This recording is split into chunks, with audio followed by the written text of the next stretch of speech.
تفسیر القرآن آج کا سبق سورۃ النور آیت نمبر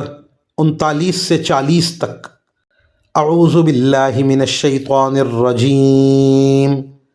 بسم اللہ الرحمن الرحیم۔ والذین کفروا اعمالهم کسراب بقیعۃ یحسبہ الظمآن ماء حتی اذا جاءہ لم یجدہ شیئا ووجد اللہ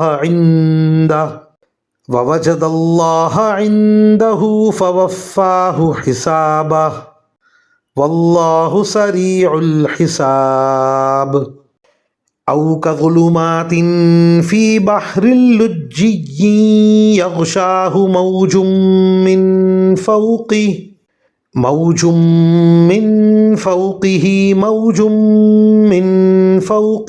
سحاب ظلمات بعضها فوق بعض اذا اخرج یدہ لم یکد یراہا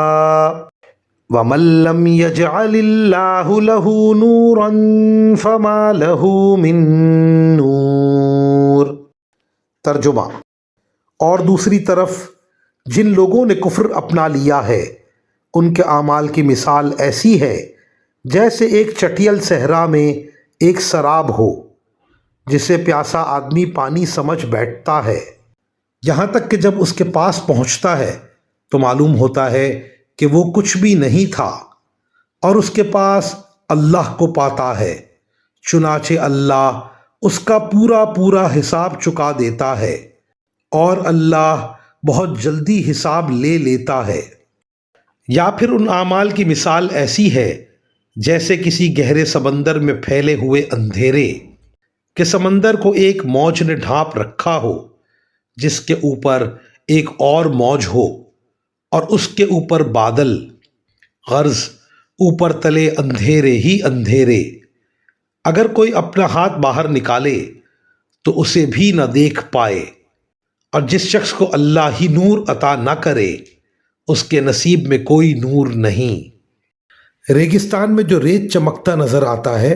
دور سے وہ ایسا معلوم ہوتا ہے جیسے وہ پانی ہو، اسے سراب کہتے ہیں۔ جس طرح سفر کرتے ہوئے آدمیوں کو سراب دھوکہ دیتا ہے کہ وہ اسے پانی سمجھتے ہیں لیکن در حقیقت وہ کچھ بھی نہیں ہوتا، اسی طرح کافر لوگ جو عبادت نیکی سمجھ کر کرتے ہیں وہ سراب کی طرح ایک دھوکہ ہے۔ یہ مثال ان کافروں کی ہے جو آخرت کو مانتے ہیں لیکن توحید اور رسالت کے منکر ہیں۔ مطلب یہ ہے کہ جن اعمال کے بارے میں یہ کافر لوگ سمجھ بیٹھے تھے کہ وہ ان کو آخرت میں فائدہ پہنچائیں گے، مرنے کے بعد انہیں اندازہ ہوگا کہ اللہ تعالیٰ نے ان کا پورا حساب دنیا میں چکا کر انہیں سزا کا مستحق قرار دیا ہے، اور اس طرح ان سارے کاموں نے فائدے کے بجائے نقصان پہنچایا ہے۔ اس کے بعد ان کافروں کی مثال ہے جو آخرت کو سرے سے مانتے ہی نہیں، اس لیے ان کے پاس اتنا نور بھی نہیں جتنا پہلے گروہ کے پاس تھا کہ کم از کم وہ یہ امید رکھتے تھے کہ ان کے اعمال انہیں آخرت میں فائدہ پہنچائیں گے، لیکن ان لوگوں کے پاس امید کی یہ کرن بھی نہیں ہے۔ وآخر دعوانا ان الحمد للہ رب العالمین۔